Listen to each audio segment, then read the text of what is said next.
Hi everyone, I am back again so soon. I could not stay away. I have some more comments, probably just one comment. I have more comments, but I'm just going to go through one today. Comments on that shot credential post that I made. Some strange comments I got, and then my feedback. If you haven't seen my most recent video, maybe go back and watch that first. It'll give this one a little more context. I also think this one will probably stand on its own, so you do you. But I am also going to try to not use certain words in this video. I have a sneaking suspicion that my previous video, which I shared the link on my Facebook profile, I don't know if it showed up in everyone's feed or anyone's feed. I've only talked to a couple people and they had to go search it out. So I don't know. Maybe everyone just hated it. But I did not get a similar response to my first video, as far as just on Facebook. So it could have just been that everyone hated it, but I'm starting to think, things. And it was only on Facebook, and I've only done this twice. This will be my third time, so I really don't know. But I'm going to try not to use certain words. Really quick before I jump into this next comment, I did want to kind of add on to a point, my last point in the last video. I sort of feel like looking back, I kind of made the point and then just ended the video. And I didn't really tie it back into this idea of shot credentials. Maybe we'll call them VPs. And I really want to make sure that all of my points I'm tying back into the conversation of VPs, because I'm not just here to talk about the shots. I'm not a medical doctor. Some people like to tell me that. If I were a medical doctor, I probably wouldn't be dressed like this, frankly, and I would also have medical degrees on my wall. So you don't need to tell me that I'm not a doctor.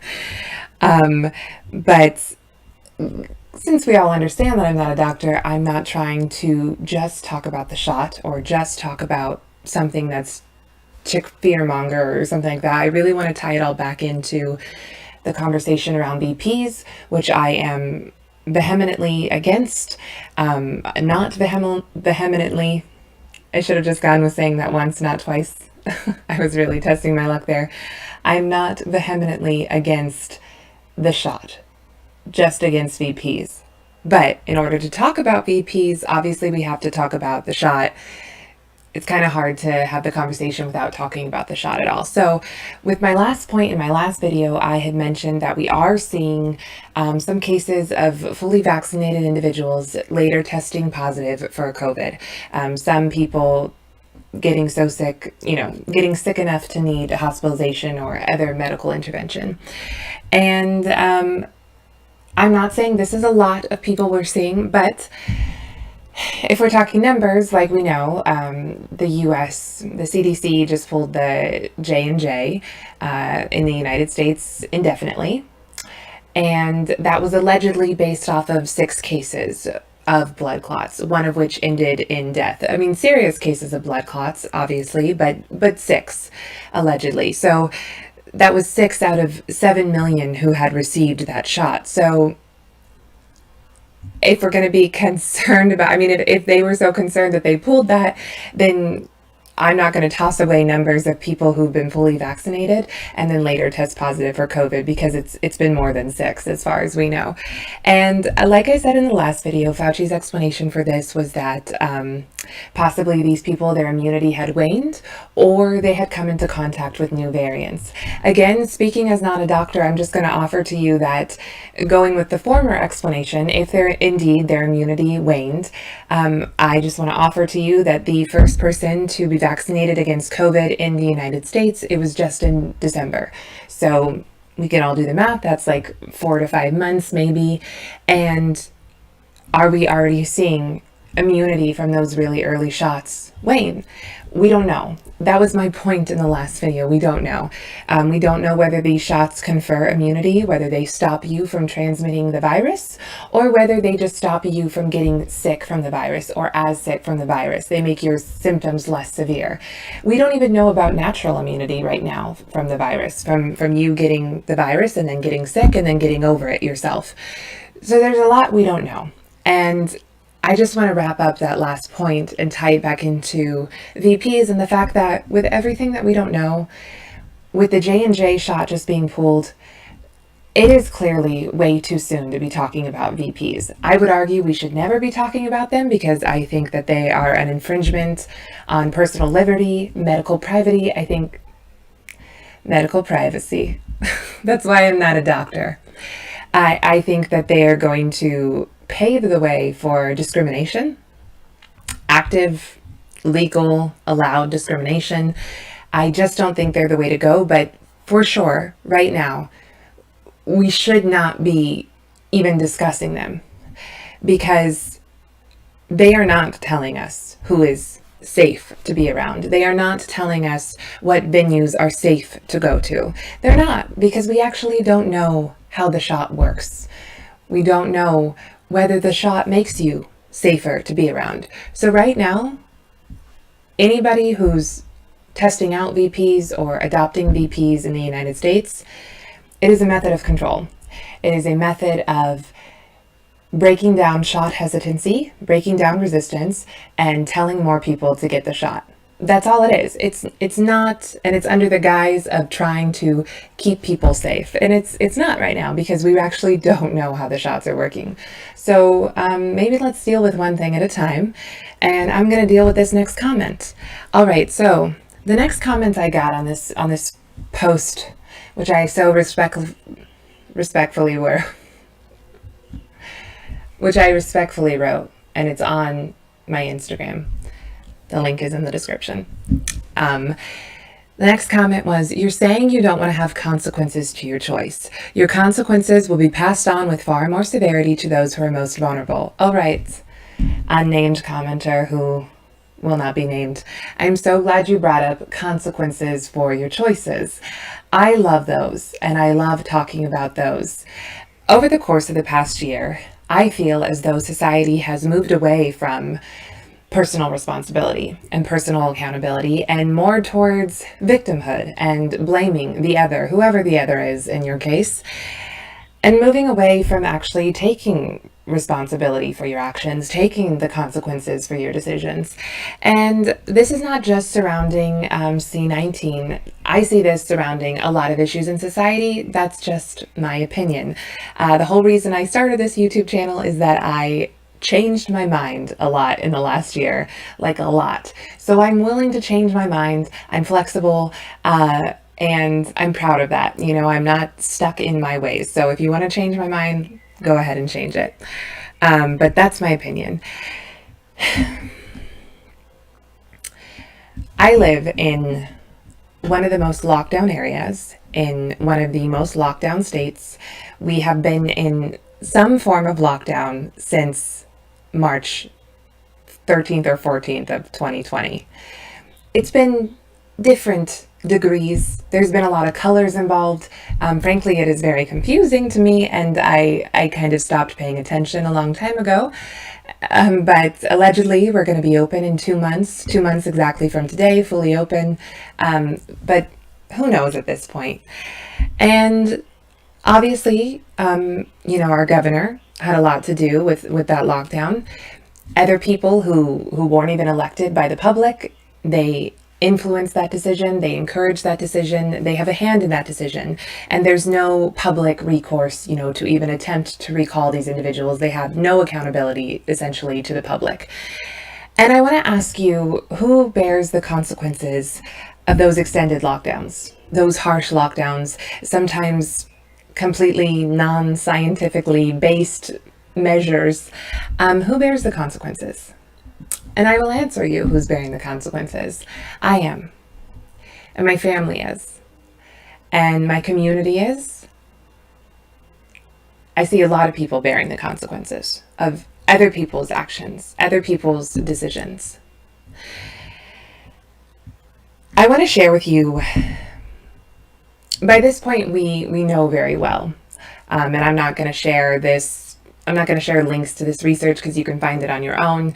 We know very well that even the WHO publicly came out against lockdowns as a long-term solution. We know that the lockdown conversation is not black and white. There's a lot of data to support not locking down, certainly not locking down for an extended period. There's a lot of data to support how it harms people rather than helps people, even harms the very people that it is enacted to protect. And that's not really mind-blowing information. You can find that. And yet still here we are in my state kind of doing a lot of the same stuff that we did in the beginning. Frankly, our response in my state has not really changed too much. Like, yes, things have opened briefly for very exciting brief periods of time and then close back down again, and maybe they'll open again or stay open. But the response in the last 13 months has not really changed, even though we know this about lockdowns now. So I want to share with you something that was published on the National Center for Biotechnology Information. Again, all of the links will be in the description. And this was the COVID mental health trial, they called it. And it involved 20,000 Italians. And obviously we know, unfortunately, the Italians have undergone incredibly harsh lockdowns that are continuing. They were just put into another a full lockdown a few weeks ago, right before Easter. And this finding, and it would be interesting for you to go and read the whole thing, but I'm just going to share with you their finding. And it is thus: physical isolation and lockdown are a serious threat for mental health and well-being of the general population. I'm going to repeat that. Physical isolation and lockdown are a serious threat for mental health and well-being of the general population. Why has the CDC not declared lockdowns a public health crisis? I mean, they declared racism a public health crisis, a pandemic. They've obviously declared COVID-19 a public health crisis. Why are we not talking about lockdowns? Why are we not talking about that? A serious threat for mental health and well-being of the general population. They go on, as an integral part of COVID-19 response, mental health needs should be addressed. I don't know about you, but I don't feel like mental health needs have been addressed in the last 13 months. Frankly, I don't feel like anyone's needs, anywhere, have been addressed other than protect the vulnerable population from negative outcomes of COVID. That's the only thing that's been addressed. And if we want to have a conversation about certain lives mattering more than other lives, I feel like over the course of the last year, people who are at high risk of negative outcomes for COVID, I feel like their lives have mattered more than mine. And more importantly, more than the people around me, my family, the people that these lockdowns have really damaged.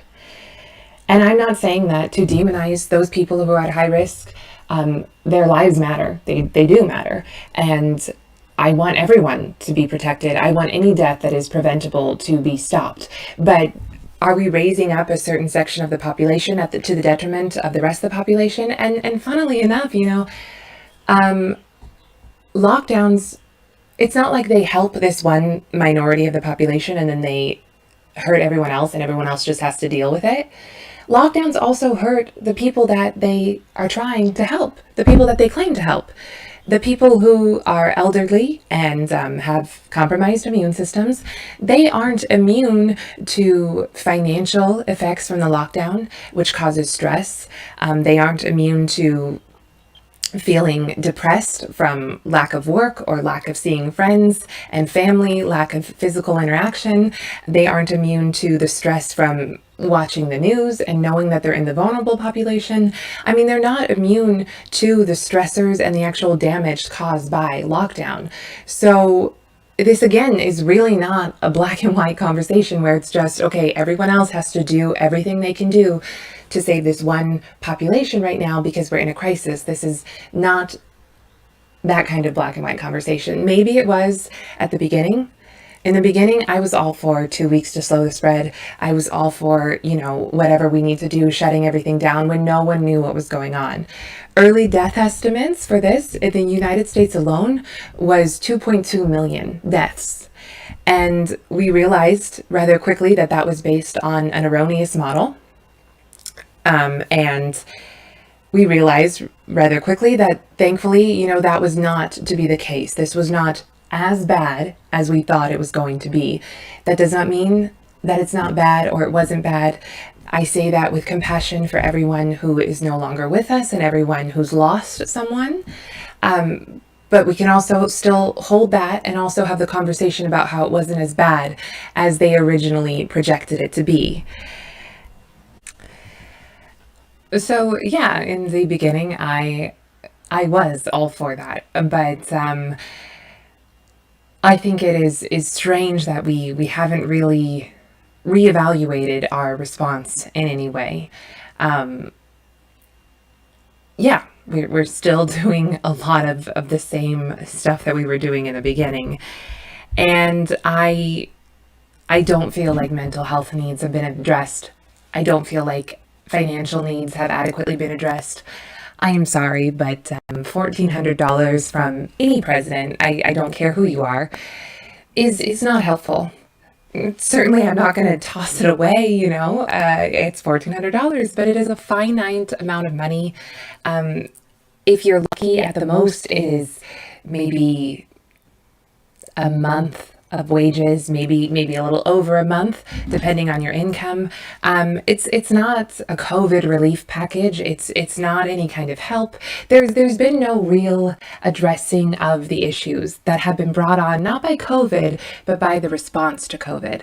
And I want to go into this idea about how the lockdowns actually hurt the people that the left claims to want to help. And I bring up the left really lightly, delicately. I'm not trying to sow division. I'm not trying to point fingers. But obviously, we all know that the left usually is the one that has the platform of, being compassionate and caring about the downtrodden and minorities of all kinds in the population and wanting to help those people that are maybe the overlooked in society. Well, it also just so happens that currently the states that are still heavily locked down and closed with the mask mandates and everything, those tend to be blue.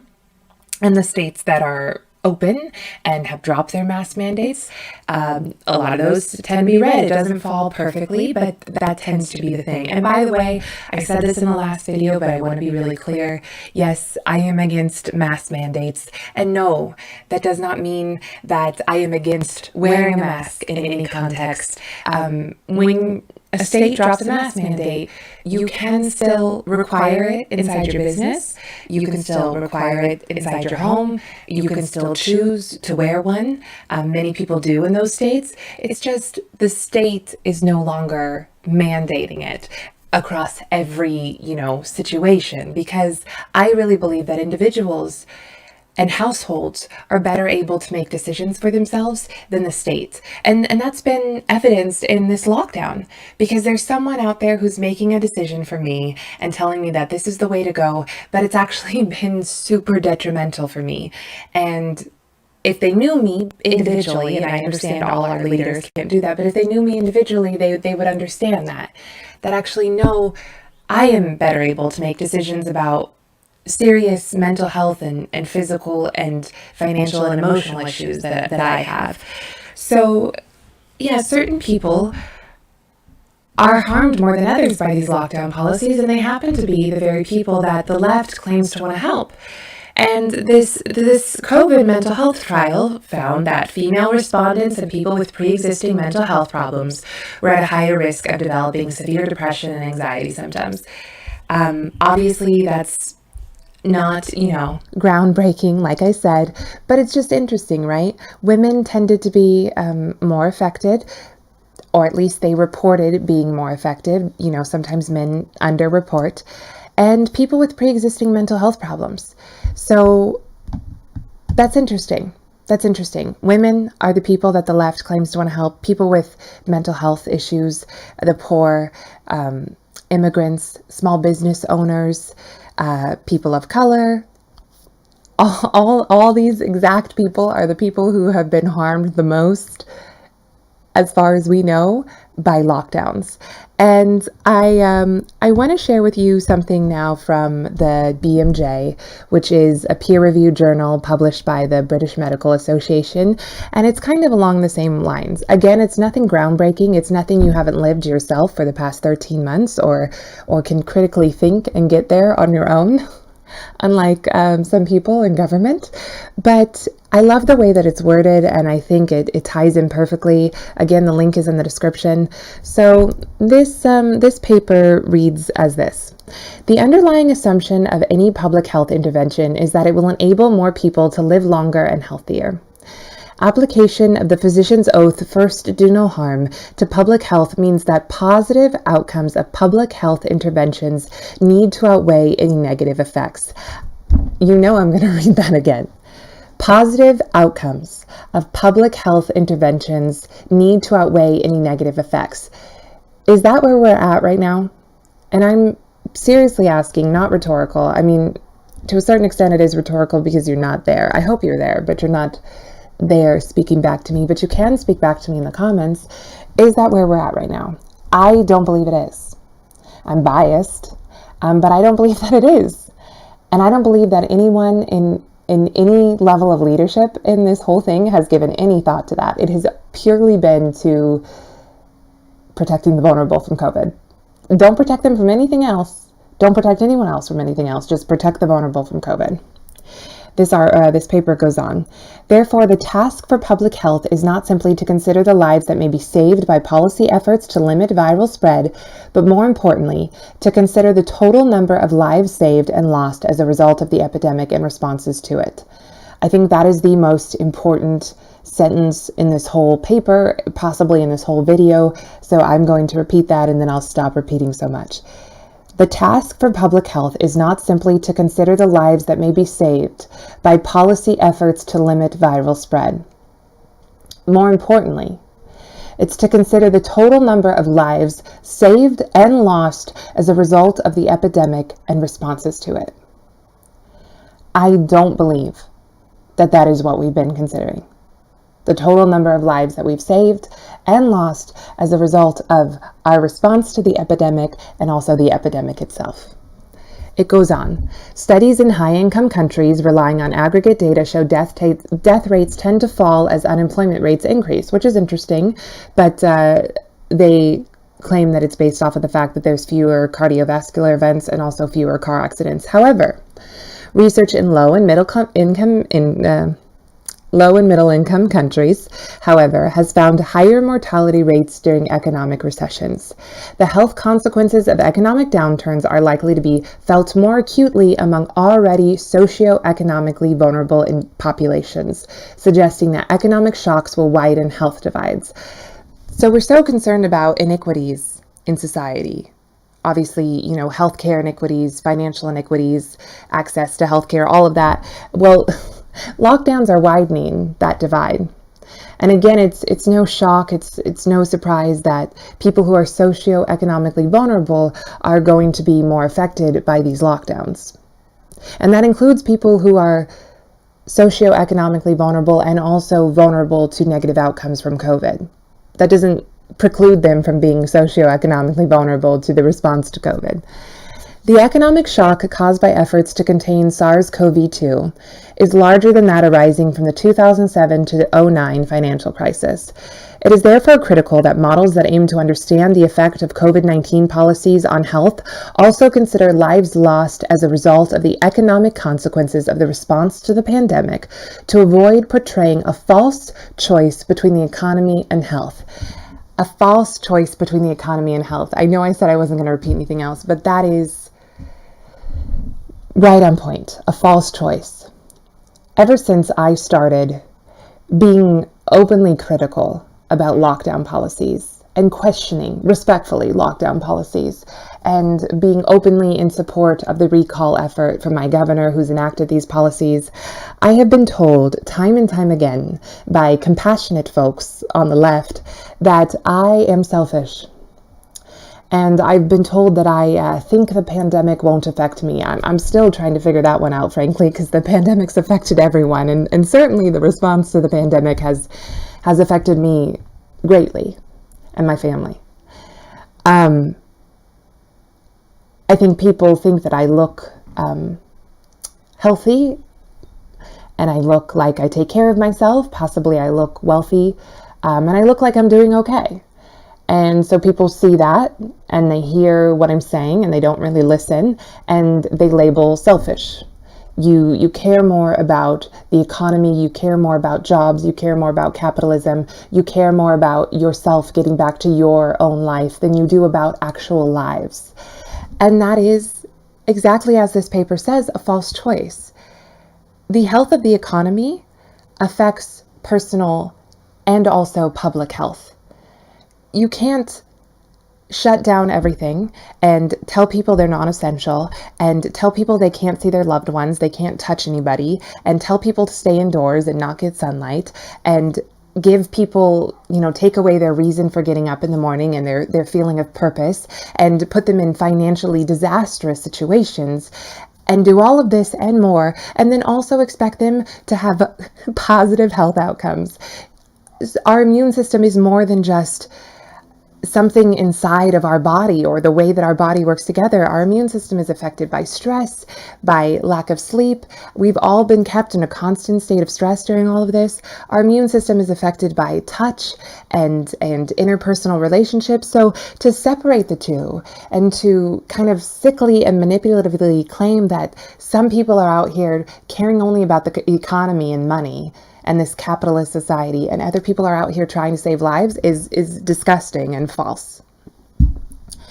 It goes on. Disadvantaged low-income communities and people with mental health and addiction problems are more likely to be adversely harmed by social distancing measures.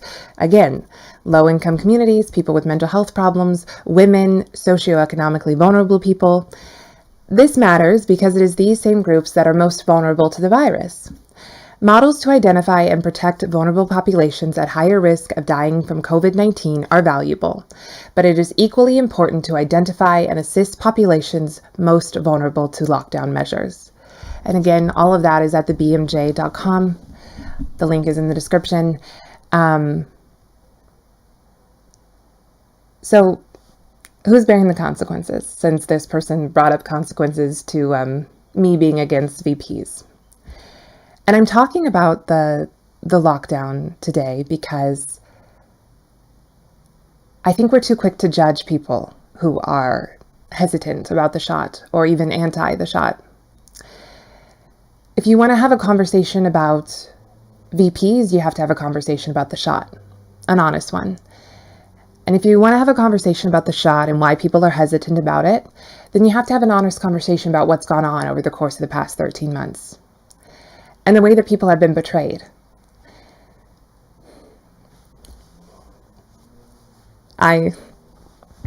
This is not a ploy to get more likes and things, but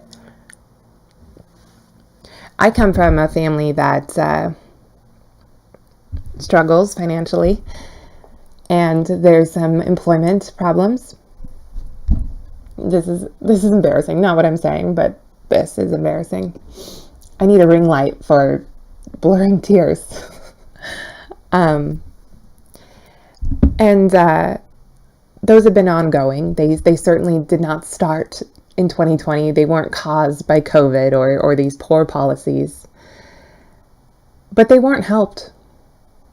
And they were made worse. They were exacerbated. I remember on March 9th of last year, I helped my mom write this cover letter for this job that she was really excited about and she needed. She'd been out of work for a while and still has been. And of course, everything shut down, and as I said, that's how it should have happened, at least for 2 weeks or so. So that was unavoidable.